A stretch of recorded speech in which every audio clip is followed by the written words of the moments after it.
The new television series, The Mandalorian, is centered in the Star Wars universe. Today, I will be looking at to what extent does the character Cara Dune in the series The Mandalorian represent a non-stereotypical female character in the 3 episodes where she is a lead character, Chapter 4, Chapter 7, and Chapter 8. Cara Dune was a shock trooper for the Rebel Alliance following the fall of the Empire. She then left because she no longer wanted to do the deeds of what the New Republic was becoming. Let's begin by defining what non-stereotypical is. Non, meaning not, stereotypical, meaning related to a widely held but fixed and oversimplified image or idea of a particular type of person or thing. Non-stereotypical means not a fixed or oversimplified idea of a type of person. Now let's talk about my findings. In the first episode, Chapter 4, Sanctuary, we're first introduced to Cara Dune when the Mandalorian sees Cara across the bar and deems her as a threat. When did she arrive? She leaves the scene and ends up in a hand-to-hand combat with the Mandalorian.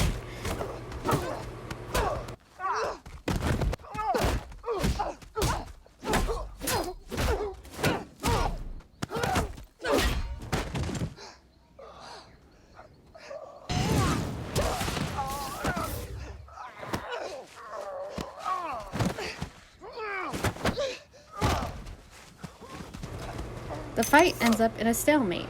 The importance of this scene is to show that she is as evenly matched, if not better, than the main character, the Mandalorian. The importance of this episode is to understand who Cara Dune is and what it will mean for the Mandalorian. Her appearance is not sexualized or objectified at all in the entirety of the episode.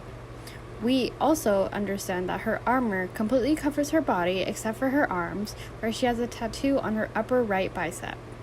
This is a characteristic that is normally found in strong male characters in order to exemplify their arm strength. In the case of Cara Dune, the audience understands that she is the muscle in the operation, a characterization that does not normally fall onto a female character.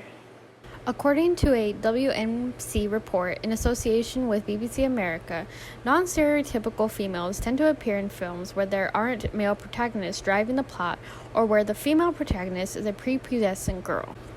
In The Mandalorian, we do not see this. The main character is male, however, he sees Cara Dune as equal and trusts her to have his back. The audience continuously sees this in the rest of the episode, where she helps him train others in combat. One.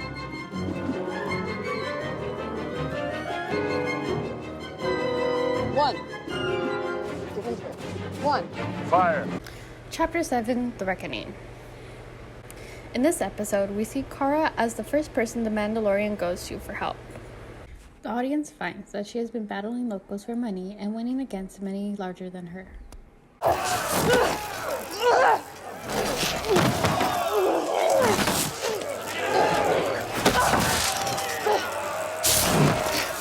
The Mandalorian makes it a point that she will be his eyes, completely trusting her to keep him and the child safe. Another main point is when she is choosing a weapon for the battle ahead, Cara ends up choosing the largest gun and handling each weapon with such ease and understanding that we know she understands her weaponry. In this thesis by Vilma Vianica, she explains when talking about leading female characters in Star Wars, despite the fact that these female characters can be classified as main characters in the stories, they are treated differently from their male counterparts. Even the statue of the main characters not save female characters from being reduced to stereotypes and ornaments in the stories that ultimately belong to the male characters.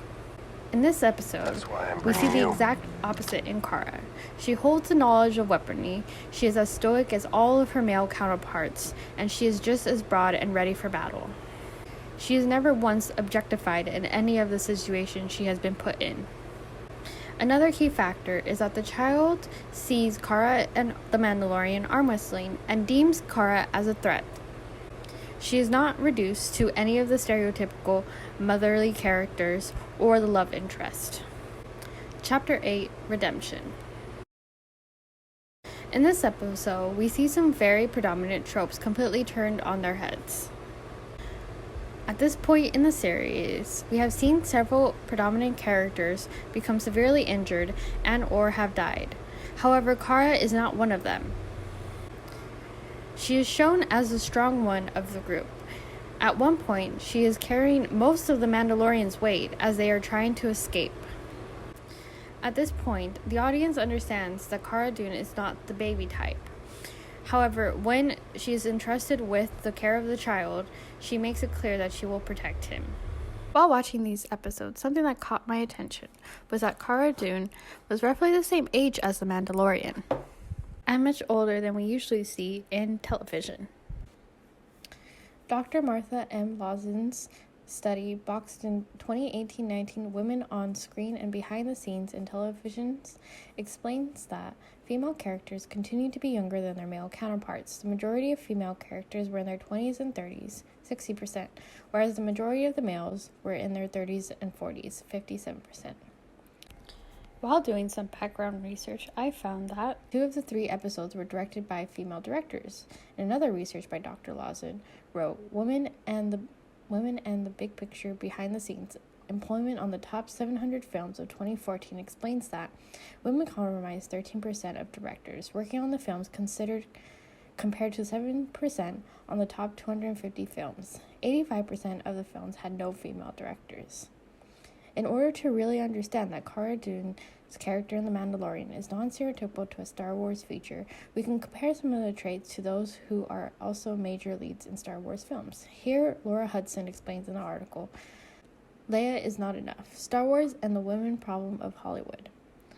As great a character as Leia was, however, she was functionally the lone representative of female gender in the larger Star Wars universe, where every other character moving the plot forward was a man. Women are dramatically underrepresented in film and media.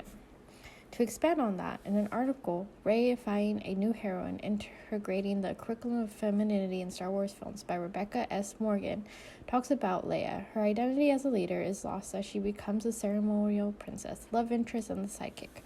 Her connection to the Force was never explored as she was intentionally kept in her marginalization, traditional stereotypes, and feminine place. Cara Dune's character never meets any of these things. She drives the plot to show that the main character is complex and flawed. As I was doing research, I came across an article by Susan Scott, #WhereIsRey, Toys, Spoilers, and Gender Politics of Franchise Paratext, talking about fans who, upon noticing a conspicuous lack of franchise featuring Rey, Daisy Ridley, fans launched the #WhereIsRey hashtag across the social media platforms in protest of this paratextual erasure of the films and the franchise's first female protagonist. Although Cara Dune is not the main protagonist of the show, her influence can be seen in merchandising nonetheless. Overall, Cara Dune in the series The Mandalorian holds many characteristics that make her non-stereotypical and an absolute complex, well-rounded character that elevates a future for females in Star Wars.